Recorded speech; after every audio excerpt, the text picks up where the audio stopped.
लोकतन्त्रमा कि त चुनिनुपर्छ कि त चुन्नुपर्छ। त्यसो हुँदाखेरि अब चुनिने अधिकारलाई प्रयोग गर्दै श्रम संस्कृति पार्टीले उम्मेदवार अगाडि हामीले सार्यौं। त्यसमा अहिलेका सबैभन्दा ठूला दल लगायत धेरैजसा दलहरूले सबैले समर्थन गर्नुभएको छ। त्यसका लागि म सम्पूर्ण राष्ट्रिय स्वतन्त्र पार्टी, नेपाली कांग्रेस, नेकपा लगायतका सबैजनालाई म हार्दिक धन्यवाद दिन चाहन्छु। यो एउटा विधि हो, पुरा गर्नुपर्ने नै थियो। त्यसले गर्दाखेरि हामीले यसरी पुरा गर्दैछौँ।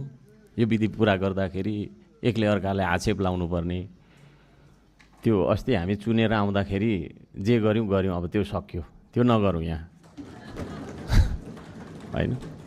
किनभने हामी माननीय भएर आएका छौँ। अब आम निर्वाचन जनताले हामीले चुन्दाखेरिको अवस्थामा हामीले भन्यौँ होला, के भन्यौँ होला हैन, प्रतिस्पर्धा हो।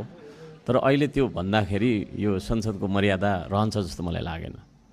हामीलाई कसैलाई सिकाइराख्नु पर्दैन। यहाँ हामी आम जनताबाट निर्वाचित भएर आएका छौँ। त्यसो भएको कारणले त्यति सुझबुझ हामी राख्छौँ।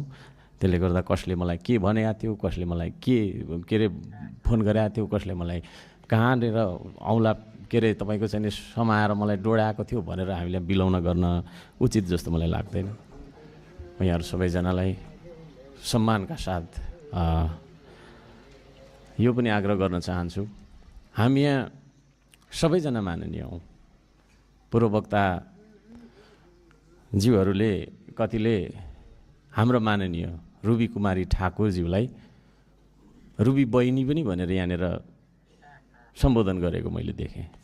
त्यो शब्दलाई खारेज गरियोस्। यहाँ कोही कसैको बहिनी, कोही नातिनी हैन, कोही बाजे, कोही मामा भान्जा भन्ने हिसाबले हामी यहाँ बोल्नु हुँदैन। यहाँ हामी सबैजना एकले अर्कालाई सम्मान गरेर माननीय भनेर एकले अर्कालाई बोलाइनु पर्दछ भन्ने म माग गर्दछु। र यहाँ केही पूर्ववक्ता माननीयज्यूहरूले ज्येष्ठ नागरिकलाई अलि अपमान गरे जस्तो हैन, एउटा खुट्टा कता एउटा खुट्टा कता भन्ने शब्द पनि प्रयोग गरियो, त्यो पनि नगरियोस्। हामी ज्येष्ठ नागरिकलाई पनि सम्मान गर्न सिकौँ।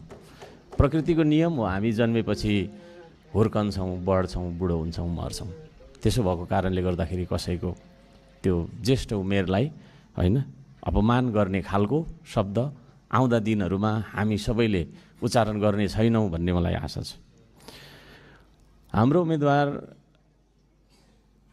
रुबी कुमारी ठाकुरज्यू, उहाँ जेनजी हुनुहुन्छ।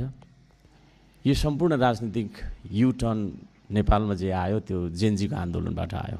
त्यसो भएको कारणले एउटा जेनजीलाई उम्मेदवारको रूपमा हामीले अगाडि सारेको कुरा म यहाँहरू सबैजनालाई निवेदन गर्न चाहन्छु।